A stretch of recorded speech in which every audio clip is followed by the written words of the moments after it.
our LGBTQ counterparts are, that they live in this space just ready to be mad and defensive and scared and shut everybody down because they have to keep their ideological framework in place.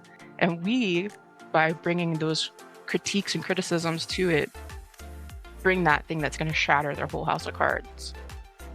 So we need that thing that helps us to get to the middle so that we can even have a conversation. Because it, like you've said, Scott, it's so shut down, there's no way to even get there.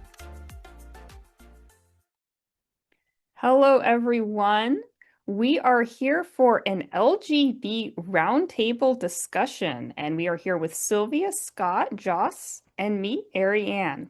We're going to be talking about something that we've talked about before, but we want to talk about it again because we think it's very important, and that is meeting in the gray area and purity politics. And purity politics is there's a lot of ways you could define it, but one way you could think of it is forced ideological conformity and treating any dissension from a standard narrative to be harmful or hurtful to the cause. And there are a lot of ways we see that manifesting in this country in issues that are very much relevant to LGBs. We see this, for example, in the political sphere. We see this idea that in order to be a good Democrat or a good liberal, you have to embrace the whole acronym of LGBTQ+. And this forces people to be in a position where they have to choose between a party, the Republican Party, which has not always been so friendly to LGBs, and the Democratic Party, which claims to be for LGBTQ+, and that's also not so friendly to LGBs. And we also see it manifesting amongst LGBs themselves in many ways. And I'm just going to send it to the panel. What exactly is it that comes to mind right now when you consider this as a pressing issue of relevance to LGBs? So what I think is probably the most prevalent for LGB is how we within the LGBT community can't say no to something. Like if someone says this is a universal truth, we can't say, well, my observation is different. Let's discuss that. There can be no discussion. I will second that. The inability to have a discussion is a really troubling aspect of purity politics and purity tests. And it's as minor as something like recently on our social media account, I shared Billie Jean King. Just it was nothing to do with anything political, nothing to, it was just a joyful, this is what I looked like in the 90s, silly. Her hair was crazy. She had absolutely crazy hairdos and just kind of poking fun at herself and having fun with this post. So I shared this on social media and immediately got a response asking where she stands on LGBTQ, TQ in particular, politics. Like this post had nothing to do with that. I wasn't sharing this for a political reason. It was just trying to bring some joy and levity and lightheartedness to uh, a situation that is always fraught. It is always strenuous. It is always drags you down. So even just to try to inject a little humor and lightheartedness, it didn't cross the purity line because she's said something favorable about trans athletes or potentially. And this is the other side of it. I can't know what's going through the brain of every lesbian, gay, and bisexual person in America that we might share something from. Or perhaps there's something that somebody says that is really smart, but they hold a lot of thoughts that aren't so smart and don't align with things that we support and that we endorse. So to that one thing that they do say that is good and useful, to point that out and say this is a good and useful thing, that still is blowback on us because they've otherwise said other things that could be problematic. So it's just, how do you have anything that you share? How do you engage with anybody in a discussion if everything is going to have like this knee-jerk response that is super negative, very hostile, and shutting down of dissent? I'm going to stop following you. I don't care what you have to say about anything else because this one thing or this one person or group or something that you endorsed is a problem. How do we grow from that? You made me think of the phrase, a broken clock is still right twice a day. And I was thinking about that as you were talking, and how just if we can look at a clock and know that it will most likely not tell us the right time, we can still acknowledge when it is telling the correct time. And when it is the correct time, we don't want to say, well, don't trust, like, we can never trust anything that clock ever says because it's wrong most of the time. Just reiterating your point that it's okay to acknowledge when someone is right about something, even if they're wrong 90% of the time. And I think that at the same time, if somebody is right 90% of the time and is wrong 10% of the time, it's important to be able to say, yeah, you're a clock that is normally right, but it's actually not 4 o'clock right now. It's actually 5 o'clock. And that's an important thing too. And we need to get to a place where we're able to correctly tell the time without getting the clock thrown at us. For me, one thing I found invaluable in dealing with this problem is not to worry so much about what other people think of me personally, and to try to think of what's the best when I'm choosing my words. Am I advancing this cause or not? Am I causing division? Am I causing unity? Am I getting people to think? This is something I have to think about. For example, I'm going to be going back to DC in May to talk to politicians in Congress. And whenever you're meeting with political aides, you can't really make it about yourself and say, talk about all the different political issues that you care about. You focus on this one issue or family of issues that you're interested in talking to the aide about, and you find it's helpful to find something of common ground. That chances are with any politician, there's something you agree with, even if it's something very minor, like funding for sewers in your district or whatever. You can find something and you can say how that was important to you. Now, this is important to me, and I wish, this office would listen. And I find when I think along those lines, it kind of puts a buffer between myself and my thoughts, and that's really essential when you're trying to work with other people. To me, I think you're talking about frameworks. Like, what frameworks are people using when they're talking to you about what they feel passionate about? And trying to understand if you don't understand the framework, you really don't have an idea of how you can actually communicate with someone. And I like what you said, Ariane. I think it's really great to say we all have something we can agree upon. We all have to start somewhere. And if we can start from a point where we can say, this is what I agree with, and how do you feel about that? That's great. But unfortunately, what's happening is frameworks are getting shut down immediately. And no one changes their viewpoint when they say you're wrong, but they may reflect a little bit if someone shows that they understand the reasoning by behind the view. And I think that is really what I think people have been trying to do. I think people have reached out enough to say, hey, we need to talk about this. This is becoming an issue for our community. And there just seems to be no interest at all.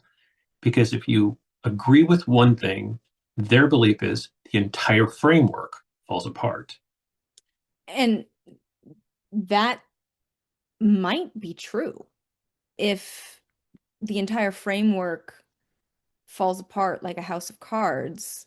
That might happen, but then you need to acknowledge, okay, then this was not a very strong foundation for my beliefs, and that's scary too.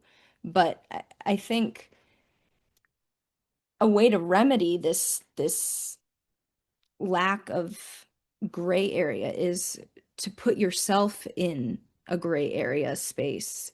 One thing that I like to do, like being a strong word, is that if there's a topic that I'm curious about or passionate about, that I have a strong conviction about, I will seek out the opposing viewpoint and try to find a genuinely strong argument and listen to the alternate point of view. And I listen with the intention of having either my mind changed or learning something new. And I have to say that when I do that exercise, I usually end up really frustrated. It's not the most enjoyable thing to listen to. I will catch myself rolling my eyes or like pausing the tape and just like giving my retort and being, "Are you serious?" And then I'll press play again and I'll keep listening. And it's sometimes it takes me days to get through an hour-long video because it just causes me so much, sometimes genuine rage. But there are then the moments where I'm like, oh, I actually totally agree with that statement. And I get surprised when I hear that. And I also get hopeful where I'm like, well, okay, I totally agree with that statement. Uh, we have come to that conclusion from totally different angles, but we could have a dialogue from that point and perhaps find a solution to this thing together, even though not even though, because we're coming from different points, but because we're coming at it from different viewpoints, but we both agree on this thing. Perhaps our opposing viewpoints would actually benefit each other to finding a solution. When I seek out the opposing viewpoints to my beliefs and I listen, I hold on to the hope that I'm going to have that nugget of shared commonality, or that I leave it being like, I don't agree with it completely, but I have some things to think about now. It's taken me a while to get to that point, but it's a really fun exercise that I encourage other people to do. And I think that that might help expand our ability to be in a gray space, because I think human beings, we don't like gray space. It goes against our evolutionary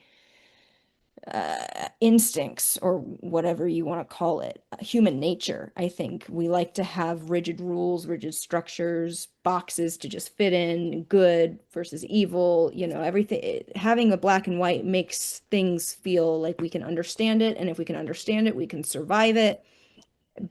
But that's just not how reality works. And so I think it kind of takes us going against our human instinct to create those black and white, good, evil differences, and being like, no, let me explore what it feels like to be in the gray area myself. And I think creating a gray area kind of shows and it signals good faith, and it often leads to clearer conversations. I think gray areas are needed. I mean, otherwise, we really can't move anything forward. If everyone is shutting down a gray area and they don't want to show good faith, then no one goes anywhere. And that is probably one of the most frustrating things that I've encountered over the course of the last several years, is that there has been no movement and no agreement and no disagreement. We have been locking horns, and it has hurt everybody. For me, at this point, I, in some cases, it's just having spaces that aren't politicized at all that I want. Like, I mean, this is something that people have complained about, how there's sort of a politics creep in everything, in their hobbies, in their religion, in their schools, everywhere. And I know a lot of people who would be perfectly happy if they could just have a space where we're not talking about politics, we're talking about whatever thing XYZ we gathered here for to begin with. And that's not dialogue across the aisle, but it's that buffer, it's that place of of refuge where we can at least identify things that we share in common and not have to worry about the things that we don't share in common. And that's a good mental place to be in that can prepare us for dialogues that we don't agree on. And maybe finding that place is also that jump off point to actually getting to the conversation. So like just opening the door through those non-politicized ways, those very benign engagements, maybe that is the way you could say, well, I really like that person.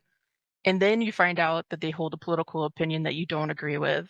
But I still don't hate that person. I still value that person. That's kind of how I looked at coming out in the late 90s, early aughts, was like I needed people to see a normal gay person, normal lesbian that just functioned. So it was really important to me to be visible in that way, like to make yourself open to whatever is going to come from that person's reaction to what you've told them. There's something about being able to hold space with somebody else that doesn't agree with you and on everything, or maybe even doesn't agree with you on one fundamental thing and still be able to engage with them. It's like this notion of we can no longer have a Thanksgiving dinner because your uncle's going to say something crazy and your aunt might say something you don't like, or your cousin's going to turn up with, septum piercing and purple hair and is a they them now. Like all of these things are frustrating, but it doesn't, at the core, those people are still people that you know and love, and there's something good in each of them. So how do we get to the place where we can just share a meal together, even like something as simple as that? I just feel like everything has been so cut on lines that you're either pro or for or against something, and that is sweeping everything. So what are our connections then, if we're going to exclude people because they don't agree with us on some ideology? I really like your example of coming out because you wanted people to see what a normal gay person looks like or what a gay person looks like. And I think what you were seeking is psychological safety. It's like, I just want to be safe being myself. And I want to discuss this with people. I want people to be able to talk to me about it. And I want to show them what it is. And I think I think some of the movements have become so concerned about psychological safety that you cannot deviate anything from their script. And then they say, well, I'm not psychologically safe. You have to stop what you're doing. But that's what the gray area is. The gray area is being unsafe psychologically so you can discuss it and get back to psychological safety, I think. As someone who came out in the 90s as well, I understand what you're talking about. And it's, you know, when people are certain about things, it creates a sense of protection. And I think people get addicted to it. I think people are addicted to protection. They're addicted to not stepping outside. And in order to acknowledge a gray area, then they're not psychologically safe, and they would rather stay where they are. So I'm gonna also jump on you about, like, I don't know what the answer to that is. You asked a question at the end of it. What are some ideas that we could come up with to engage people? I'm not sure the answer. I think the only thing I can think of right now is you have to ask framework questions. You think this, does this what that is, this what that means? Trying to draw people out instead of always having an end conversation when the conversation starts. I want to talk about this. Well, this is the answer. Well, that's not the answer. I want to talk about it. But what if they don't want to talk about it? What if talking about it is exactly what they don't want to do? Coming out as gender critical and not down with the LGBTQ, that maybe was harder ultimately than coming out as a lesbian when I did. It was less fraught than this has been, but I opened myself up at that point, like, hey, let's have a conversation. This is what's happening. This is what I'm doing. This is what I'm involved with. This is why. I've always been an open lesbian, been very visible my entire life. As soon as I realized I was a lesbian, that was it. Like I threw the doors open and I was just like, I'm here. Let's go. It's been very important to me to be openly visible. So I did the same thing on Facebook. And I mean, it is just social media, but I did end up having some decent conversations with people who didn't understand. And then I had also very problematic conversations with people that didn't want to understand and didn't want to actually have the conversation. They just wanted to tell me how I was wrong. So being in the gray area is difficult. You have to be emotionally vulnerable, but also emotionally mature to take the plunge to go into that gray space and to acknowledge that even if your opinions are different on something, it doesn't cast out that person altogether. And I feel like as lesbians, gays, and bisexuals, like we are the ones that are primed to be able to get to this gray space, to have the emotional intelligence to do this. We just by and large don't seem to be doing it. We're really like pulling those lines back again on either I am either hardcore LGB or I'm only LGBTQ. And so it feels as divisive on both sides. It just really doesn't feel like there's a middle place. And that's really troubling to me because I feel like we need to solve this problem as LGBs. One thing I was talking about with a friend of mine who's also she's involved in women's rights, but she made a point about how she had this revelation at one point that really the world is held together with paper clips and tape. You might think that there is, everything is going well behind the scenes, everything is great, but unfortunately, things are always been very delicate. And, in society, how does anything work? There are a lot of people who are just not great people who are in positions of power, and yet there's no like voice of power of righteousness that's keeping everything under control, which means that you yourself, it's sort of incumbent on you yourself to bring that righteousness to the world. I hate to sound so moralizing about it, but don't think that there's someone else out there that's going to do all the good stuff for you. You have to be the one who does it yourself, or else there really isn't much of a world to depend on. So I actually find that in that sense a little bit encouraging in that regard to know, because sometimes it feels like my impact is small. And when you get involved in this sort of thing, you can feel like your own impact is very small, but your impact is large in the sense that you are even one little voice of stability. And I just find reflecting on that very important. We're asking, what can we do to get others to want to be in the gray space? Or what do we do when someone doesn't want to participate in the gray space with us?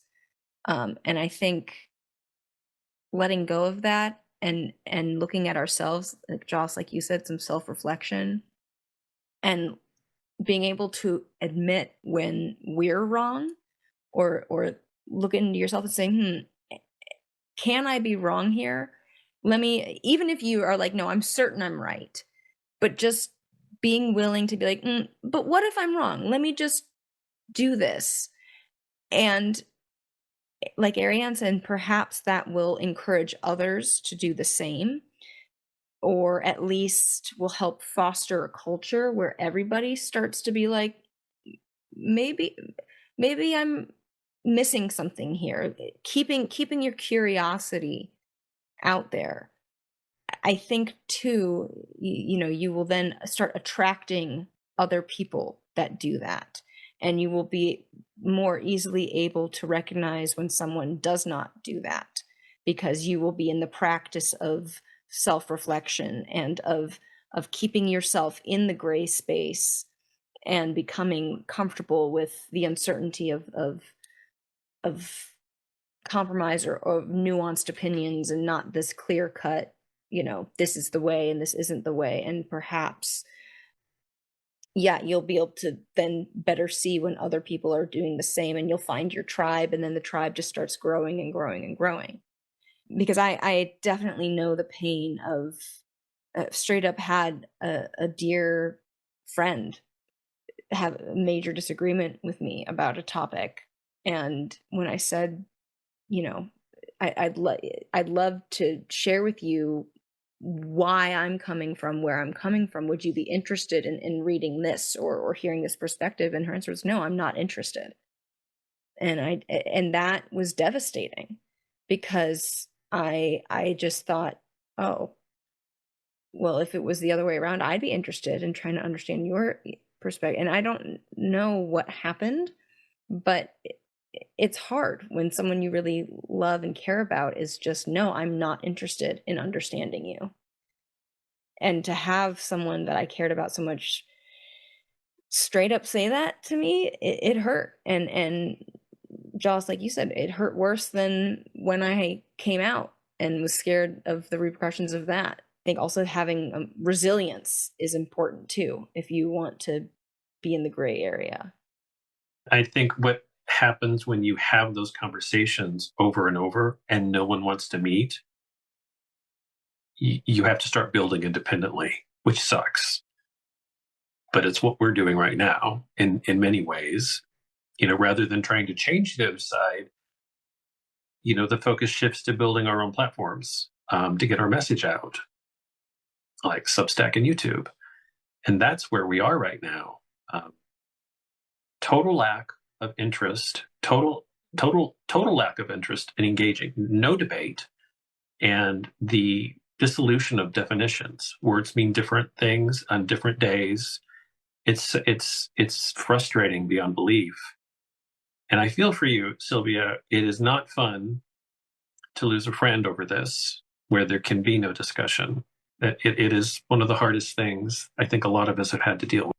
Some years back, I want to say this was probably the early 2000s, our close friends, we went to the beach together for Hands Across the Sand. I don't know if anyone remembers that, but we just went to the beach and joined hands. Like it was a action, a protest action.